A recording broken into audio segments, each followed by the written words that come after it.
good result for them, going top, 1 point ahead of Liverpool in the Premier League standings right now. A fine way for Mikel Arteta to celebrate his 300th game in charge of this club. Arsenal are now top of the table.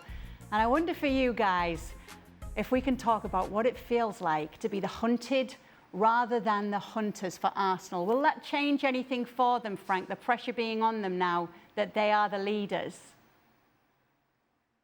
I don't think so. I think they've been looking for that, for a while now. They're fed up being second. So if they can be first and lead the race, I think they're going to be happy. And on top of it, everything works properly and perfectly. I mean, yes, Odegaard is injured again, and that's sad for the players first, and maybe for the squad, for Arteta's tactic. But everybody else is spot on, and they're ready to cope with anybody else. And Liverpool is not going well. The others are trying to follow, but Arsenal is really the contender for me. They are in very good shape today. They were in dominance for 90 minutes. West Ham didn't exist. It was about the time to win that game.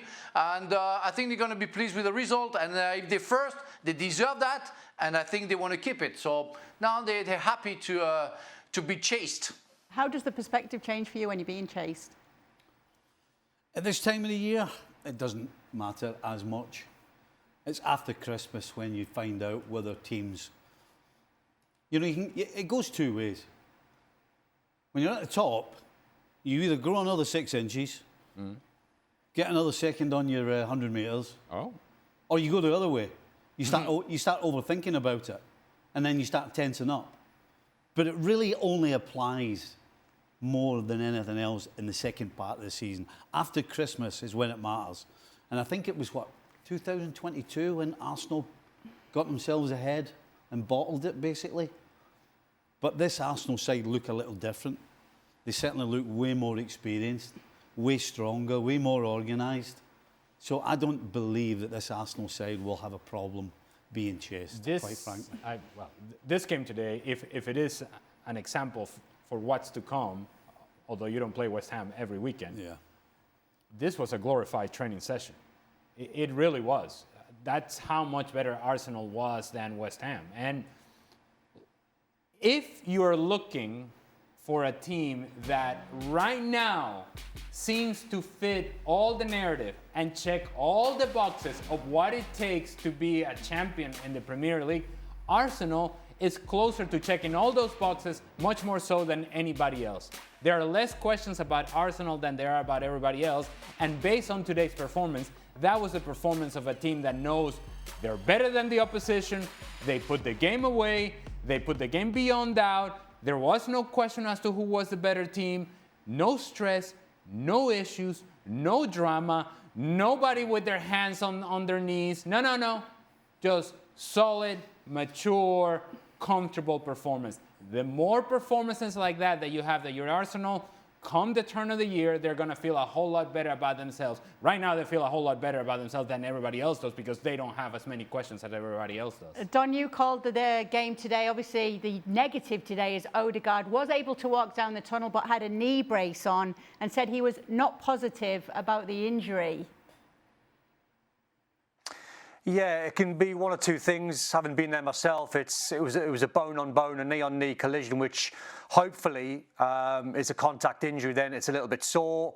The worst-case scenario, if you tweak your medial ligament, that can be a little bit worse. But calling the game today, Kay, I mean, honestly, you just knew from minute one, or you had the feeling before the game, it was a guaranteed 3 points. They performed like champions today. We talked about Liverpool and being Stevie stressed when he watched Liverpool. There's no stress when you watch Arsenal. You know the patterns of play.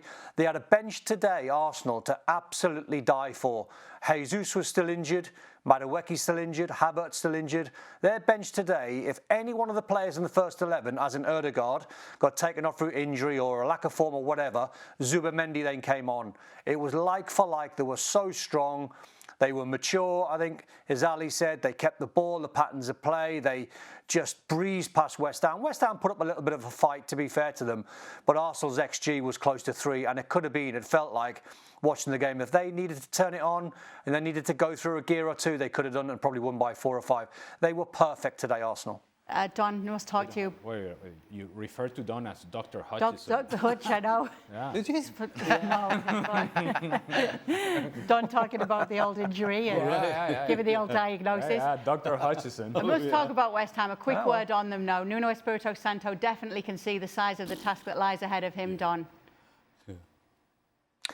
Yeah, I took a few positives actually from today. I mean, not because they tried to out-football Arsenal or, you know, they played really well. They didn't. But what I saw from a West Ham side today, I saw a side that didn't go under.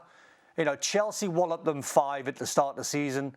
They got walloped against Sunderland match day 1 away from home, 3. That could have been more. And I thought the structure that Nuno went with today with this 4-1-4-1, Magassa was quite impressive in terms of trying to get around the pitch. Juff was just a bit naive, giving the penalty away, but he played quite well. The defenders, Mavropanos and Kilman, every time the ball came in the box, they won things. Somerville was West Ham's best player with his industry and his trickery and trying to take West Ham at the pitch alongside Bowen. Fulkrug's not a number 9. I mean, he is, but he's not Premier League and going to be the man that gets West Ham out of trouble. So he's been left with a bad squad. That's what done Graham Potter in. The squad's not strong enough or good enough. But I saw signs along the way. Their next few games, I think they play Brentford, winnable. They play Leeds, winnable. Then I think Newcastle and Burnley.